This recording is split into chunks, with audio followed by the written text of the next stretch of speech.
जय हिंद मेरे दोस्तों, मेरा नाम है महेश चमोली और मैं स्वागत करता हूं आपका दून डिफेंस अचीवर्स के ऑफिशियल यूट्यूब चैनल में, जहां पे हम लोग इंग्लिश ग्रामर से रिलेटेड कई सारे कॉन्सेप्ट्स को डिस्कस कर चुके हैं और आगे भी करते ही रहेंगे। एक और इन्फॉर्मेशन मैं देना चाहता हूं, आज 18 जनवरी है, तो आज 18 जनवरी को एयरफोर्स XY का पहला पेपर हुआ है। तो वो पेपर जो मुझे क्वेश्चंस मेरे बच्चों से मिले मैंने वो अपलोड कर दिए हैं। तो अगर आप उन क्वेश्चंस को देखना चाहते हैं तो आप देख सकते हैं, जिसमें मैंने फिजिक्स, केमिस्ट्री, GS से रिलेटेड और इंग्लिश से रिलेटेड भी डाले हैं। तो जो बच्चों ने मुझे दिया मैंने वो क्वेश्चंस अपलोड कर दिए।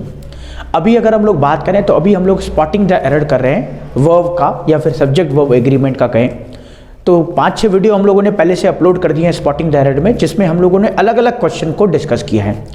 मैंने इस चीज़ का ध्यान रखा है कि कोई भी एक क्वेश्चन से रिलेटेड जो कंसेप्ट है वो दोबारा ना आए, या फिर जो बहुत ही इंपॉर्टेंट है वही बार आए, ताकि उससे क्या होगा कि हमारे अलग अलग कॉन्सेप्ट हमारे तैयार होंगे। एक क्वेश्चन मतलब एक क्वेश्चन नहीं, एक क्वेश्चन मतलब एक कॉन्सेप्ट, 2 क्वेश्चन मतलब 2 कॉन्सेप्ट। तो कितने कॉन्सेप्ट हैं, एक तरह से रूल क्या क्या है उनको भी मैं डिस्कस करता रहूँगा। एक और चीज़, जब भी कोई क्वेश्चन हम लोग सॉल्व करते हैं तो जो बच्चे मेरे से पहले से पढ़ते हैं उनको पता होगा, तो हम लोग क्या करते हैं, एक क्वेश्चन जो हम लोग सॉल्व करते हैं उसका आंसर क्या है वो तो चेक करते ही है, लेकिन कुछ और चीज़ें जो उससे रिलेटेड होंगी, जो कोई कॉन्सेप्ट किसी एग्ज़ाम में या किसी क्वेश्चन में आया होगा उसको भी रिवाइज करते हैं, जिससे हमें जो है केवल वो क्वेश्चन ना बने, उससे जितने कॉन्सेप्ट हम जितने ज़्यादा से ज़्यादा कॉन्सेप्ट हम लोग बना पाएँ उनको सॉल्व करने की कोशिश करेंगे।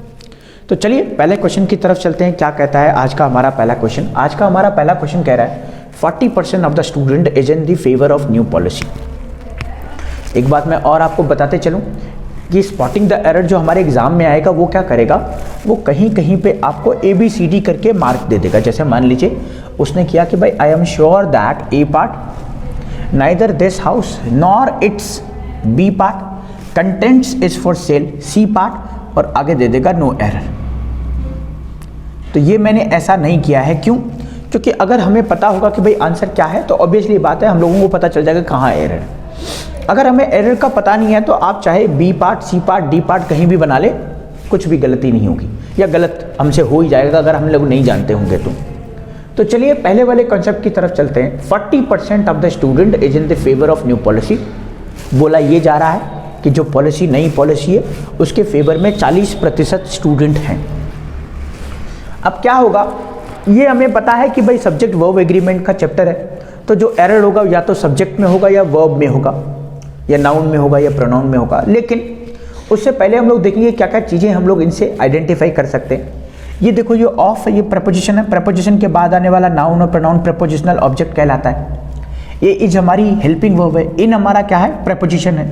द क्या है बेटा, द आर्टिकल हो गया, फेवर ऑफ फिर प्रपोजिशन आ गया, यहाँ पे भी प्रपोजिशन है, ये भी प्रपोजिशन, प्रपोजिशन के बाद आने वाला ऑब्जेक्ट। और ये 40% क्या है, अब एक्चुअली ऑफ के बाद अगर ऑब्जेक्ट है ना तो ये जो वर्ब रही इज, ये वर्ब जो है इस सब्जेक्ट के लिए होनी चाहिए, क्योंकि ये तो रहा हमारा वर्ब, ये तो रहा हमारा ऑब्जेक्ट। अब ऑब्जेक्ट के अकॉर्डिंग वर्ब नहीं होती, वर्ब हमेशा सब्जेक्ट के अकॉर्डिंग होती है, और ये ऑब्जेक्ट नहीं है तो सब्जेक्ट ये होगा, ये ऑब्जेक्ट रहा तो ये सब्जेक्ट होगा। अब देखना, अगर ये सब्जेक्ट होता तो स्टूडेंट्स के अकॉर्डिंग तो आ रहना चाह, लेकिन द परसेंट मान लीजिए 40% को हम लोग सब्जेक्ट मानते हैं, क्योंकि ये तो ऑब्जेक्ट को ले रहा है तो ये तो ऑब्जेक्ट है, इसके अकॉर्डिंग होगा नहीं तो इसके अकॉर्डिंग होगा, और अगर इसके अकॉर्डिंग होगा तो मे बी इट सही है।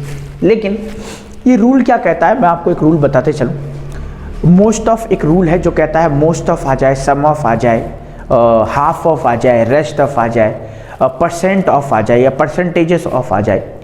ऐसा अगर कभी किसी एग्जाम में या किसी क्वेश्चन या किसी सेंटेंस में आता है तो हम लोग क्या करते हैं, उसको सब्जेक्ट ना मान करके उसके बाद आने वाले नाउन प्रोनाउन को सब्जेक्ट मानते हैं। जैसे ऐसा होता है हाफ ऑफ द स्टूडेंट्स, तो हम हाफ को ना मान करके स्टूडेंट्स को मानते हैं। जैसे ऐसा होता है मोस्ट ऑफ द पीपल, तो मोस्ट ऑफ को न मान करके पीपल को मानते। पीपल प्लूरल होता है इसलिए प्लूरल ही लेते।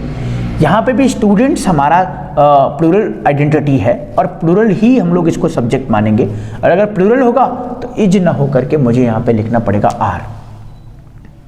एक बार मैं और आपको बताते चलूँ क्यों होगा। इसलिए होगा कि यहाँ पे जो है most of, some of, plenty of, half of, rest of अगर आता है, एक्चुअली इसके पीछे और बैकग्राउंड की बात करें तो ऐसा क्यों होता है, क्योंकि most of, some of, plenty of ये एक्चुअली इंडेफिनिट है। इंडेफिनिट कैसे भाई, मैं बोल रहा हूँ भाई मोस्ट ऑफ द पीपल, इसका मतलब है ज़्यादातर लोग। अब ज़्यादातर कितने हैं, 100 लोग हैं। 1000 है, लाख है, कितने नहीं पता। अब जब ऐसा इंडेफिनिट रहेगा तो इंडेफिनिट में हम लोग किसको मानेंगे, तो या तो इसको माने या फिर इसको माने। तो इस केस में हम लोग क्या करते हैं, प्रपोजिशन के बाद आने वाले ऑब्जेक्ट को सब्जेक्ट मानते हैं और इसके अकॉर्डिंग हम लोग वर्ब लगाते हैं। तो ये जो स्टूडेंट्स है ना, ये प्लूरल है, इस वजह से ये आर आ जाएगा। नेक्स्ट वाले रूल की बात करूं, मैनी या पैसेंजर। अब मैनी से रिलेटेड एक्चुअली क्या होता है, ये हमारा नाउन रहा, ये हमारा नाउन रहा, ये आर्टिकल आ गया, इंडेफिनिट आर्टिकल, वर हमारी हेल्पिंग वर्ब है। अब एक चीज देखना, मैनी से रिलेटेड मैं आपको एक रूल बताते चलूं। मैनी जो है एक ऐसा वर्ड है जो हमेशा अपने साथ प्लूरल नाउन लेता है। मैनी, जैसे मैंने बोला भाई मैनी फ्रेंड, तो मैनी फ्रेंड ना होकर के इसको होना पड़ेगा मैनी फ्रेंड्स। भाई मैंने बोला मैनी टीचर, तो मैनी टीचर ना होकर के मुझे कहना पड़ेगा many teachers. Many students, many boys, many girls. अब ये तो ठीक है, लेकिन कई बार जो है सब्जेक्ट नाउन ना आकर के मैनी के बाद डायरेक्ट वर्ब आ जाता है। जैसे मैनी आर माई फ्रेंड्स। अब ये क्या सही है, बिल्कुल सही है। अब मैनी आर माई फ्रेंड्स मतलब मेरे बहुत सारे दोस्त हैं या मेरे दोस्त बहुत सारे। अब मैनी क्या है, मैंने ये बात नहीं करी, लेकिन फिर भी हमारी जो वर्ब होगी वो प्लूरल फॉर्म में होगी। अगर प्लूरल फॉर्म में वर्ब होगी तो ठीक है, लेकिन यहाँ पे ये वाला केस नहीं है। अगर ए नहीं होता तो मैं इसको पैसेंजर न कर करके पैसेंजर्स कर लेता, वर तो ठीक था, लेकिन यहाँ पे ए आ गया। अब रूल ये कहता है कि मैनी के बाद अगर आर्टिकल आ जाता है, इंडेफिनिट आर्टिकल ए और एन, इंडेफिनिट आर्टिकल मतलब ए और एन, तो मैनी के बाद अगर इंडेफिनिट आर्टिकल ए और एन आ जाता है तो उसके बाद आने वाला नाउन भी सिंगुलर होगा और वर्ब भी सिंगुलर होगी। इसका मतलब ये तो करेक्ट है, लेकिन ये गलत है। वर की जगह पे मुझे करना पड़ेगा वॉज। क्यों भाई, मुझे एक सिंगुलर वर्ब चाहिए और सिंगुलर वर्ब वर का जो है वॉज होता है, क्योंकि ये पेयर में चलने वाली वर्ब है। जैसे इज का पेयर आर होता है, वॉज का पेयर वर होता है, हैज का पेयर हैव होता है। ऐसी हैड का कोई पेयर नहीं होता और डिड का भी कोई पेयर नहीं होता। इसीलिए हैड और डिड किसी भी सब्जेक्ट के साथ लगा सकते हैं। दे के साथ भी डिड तो ही के साथ भी डिड। अब आगे चले, आई एम श्योर दैट। अब मान लीजिए ये ए पार्ट है, मान लीजिए, तो ये आई रहा हमारा सब्जेक्ट, इसके लिए वर्ब रही एम, ठीक है। श्योर दैट मतलब मैं श्योर हूं, किसके लिए, दैट मतलब की, क्या, नाइदर दिस हाउस। अब जैसे ही हम लोगों ने नाइदर देखा तो नाइदर से पता चला भाई नाइदर के तो सिंगुलर लेता है, आइदर नाइदर ईच वन, और या फिर नाइदर अपने साथ पेयर लेता है नॉर का। तो देखो नाइदर के साथ नॉर का पेयर, एक और वीडियो मैंने बनाई है जिसमें मैंने आइदर और नाइदर नॉर को डिस्कस किया है, केवल आप देख सकते हैं उसको। अब आप देखें नाइदर नॉर, अब नाइदर के बाद दिस हाउस है और नॉर के बाद इट्स कंटेंट्स है। तो होता क्या है, ये एक रूल कहता है कि आइदर और, नाइदर नॉर और not only but also say जब भी वर्ब आएगी तो वो सेकंड वाले के अकॉर्डिंग या फिर जहाँ पे वर्ब है उसके नियरेस्ट जो सब्जेक्ट है उसके अकॉर्डिंग आएगी। मैं दोबारा से बोलूँ, either or, neither nor, not only but also. Either or, neither nor, not only but also में क्या होता है कि जब भी वर्ब आए तो वो नियरेस्ट सब्जेक्ट के अकॉर्डिंग या फिर वर्ब के नियरेस्ट जो सब्जेक्ट होगा उसके अकॉर्डिंग आएगी। आइए देखते हैं, ये रहा हमारा neither this house nor its contents. अब ये रही वर्ब इज, और इज हमारी वर्ब है तो इज से पहले क्या है, कंटेंट्स। इज के नजदीक यही है, इज कंटेंट्स। अब ये एक्चुअली प्लूरल है, अगर ये प्लूरल है तो मुझे इज की जगह आर करना पड़ेगा। तो क्या हो जाएगा, neither this house nor its contents are, ऐसा करना पड़ेगा एज की जगह पे। अच्छा, अगर यहाँ पे ऐसा होता neither this contents nor it's house, अब हाउस के अकॉर्डिंग होती क्योंकि वर्ब के नज़दीक जो होगा। अच्छा, ये दिस हाउस देखना, हाउस के बाद नॉर है और हाउस से पहले दिस है, इसके अकॉर्डिंग कोई वर्ब नहीं है इसके नज़दीक में, लेकिन ये इस वाले के नज़दीक है कंटेंट्स। तो लास्ट वाले के अकॉर्डिंग बोलिए या फिर वर्ब के नज़दीक बोलिए। चलिए नेक्स्ट क्वेश्चन कहता है, the Arabian Nights have lots of interesting stories for the young readers. अब यहाँ पे चलना, दी अराबियन नाइट्स। अब ये अराबियन नाइट्स एक्चुअली हमें इसने कॉमा इन्वर्टेड कॉमा के अंदर रखा है। अब कॉमा इन्वर्टेड कॉमा के अंदर रखा है तो ये कोई टाइटल है, ये कोई नेम है, और अगर ये नेम है तो ये सिंगुलर आइडेंटिटी होगा, भले ये नाम में एस और एस क्यों ना लग जाए, लेकिन ये सिंगुलर आइडेंटिटी होगा। अगर ये सिंगुलर है तो मुझे इस सब्जेक्ट को सिंगुलर मानना पड़ेगा और ये जो इसके लिए वर्ब आएगी वो भी सिंगुलर आ जाएगी, हैज। क्यों किया, मैं एक बार दोबारा से बता दूं, ये कॉमा इन्वर्टेड कॉमा के अंदर जो आएगा ये एक टाइटल होगा, और किसी भी चीज़ का जो टाइटल होता है वो हमेशा सिंगुलर होता है। अब सिंगुलर अगर होगा तो ये हमारा द अराबियन नाइट्स एक कोई बुक का नाम समझ लीजिए, आप कोई स्टोरी का नाम समझ लीजिए, या किसी भी चीज़ का टाइटल समझ लीजिए। अब अगर ये टाइटल है तो ये सिंगुलर होगा, और अगर सिंगुलर है तो मुझे इसके साथ सिंगुलर वर्ब लगानी है जो कि ये हैज़ है। आगे लॉट्स ऑफ इंटरेस्टिंग स्टोरीज है तो ये ऑब्जेक्ट है, तो ऑब्जेक्ट के अकॉर्डिंग वर्ब नहीं होता, वर्ब सब्जेक्ट के अकॉर्डिंग होता है, इस वजह से यहाँ पे हैज़ हो जाएगा। आगे कह रहा है the price of this jeans are reasonable, बोल रहा है इस जीन्स का जो प्राइस है वो बहुत कम है। अब एक चीज़ देखना, ये रही हमारी वर्ब आर, और ये वर्ब किसके लिए आई है, जीन्स के लिए आई है या फिर ये प्राइस के लिए आई है। अब यहाँ पे देखना ऑफ आ गया, ये प्रीपोजिशन है, प्रीपोजिशन के बाद आने वाला ऑब्जेक्ट, और ये जो वर्ब है ना ये इसके अकॉर्डिंग नहीं, ये इसके अकॉर्डिंग होगी, और ये सब्जेक्ट है हमारा, प्रीपोजिशन के बाद ऑब्जेक्ट, अब ये बच गया, ये हमारा सब्जेक्ट होगा। अगर ये सब्जेक्ट है तो ये प्राइस एक्चुअली सिंगुलर है, और अगर सिंगुलर है तो आर ना होकर के मुझे लिखना पड़ेगा the price of this jeans is reasonable, ना कि the price of this jeans are reasonable. अच्छा, अगर ऐसा ही होता the prices of these jeans, prices of तबार होता। जैसे मैं आपको एक और एग्जांपल दूं ताकि आपको क्लियर हो जाए, the quality of these saris. अब दीज साड़ीज की बात नहीं हो रही है, उनकी क्वालिटी के बारे में बात, तो क्वालिटी के अकॉर्डिंग वर्ब सिंगुलर हो जाएगा। एक और एग्जांपल ले लेते हैं, बिहेवियर ऑफ द 5 स्टूडेंट्स।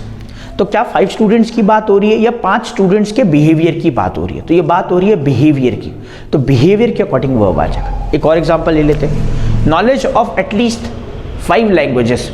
तो क्या नॉलेज की बात हो रही है, 5 लैंग्वेजेस की बात हो रही है, तो यहाँ पे जो बात हो रही है वो नॉलेज की हो रही है, तो इस वजह से जो वर्ब होगी वो सिंगुलर आ जाएगी। तो आप देखें यहाँ पे प्राइस के अकॉर्डिंग जो वर्ब होगी वो सिंगुलर हो जाएगी। नेक्स्ट देखना, he is one of the tallest boy in the class.